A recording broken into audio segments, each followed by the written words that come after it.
এই দুনিয়াতে লড়াই ঠিকই তারা করছে, তাদের অন্যায় লড়াই, অন্যায় যুদ্ধের কারণে আজকে বিশ্বের 500 কোটি মানুষ মৃত্যুর মুখোমুখি এসে দাঁড়িয়েছে। আমার কথা নয়, আমার কথা নয়, ওদের বিজ্ঞানীদের কথা, কোন মুসলমানের কথা নয়, ওদের কথা। 500 কোটি মানুষ মৃত্যুর মুখোমুখি এসে দাঁড়িয়েছে। বোমার আঘাতে মরবে, না খেয়ে মরবে। এই জন্য আল্লাহ রাব্বুল আলামিন বলেছেন কিসাসের মধ্যে তোমাদের জীবন রয়েছে। এটা কি কোরআনের আয়াত নয় কি? তোমাদের জন্য কিতালের মধ্যে এটাই তোমাদের জন্য উত্তম, তোমরা বুঝো না?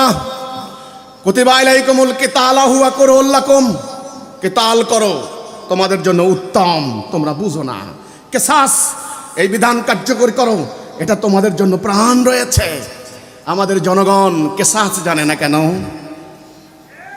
আমাদের জনগণ কিতাল জানে না কেন? জানানো হয় নাই।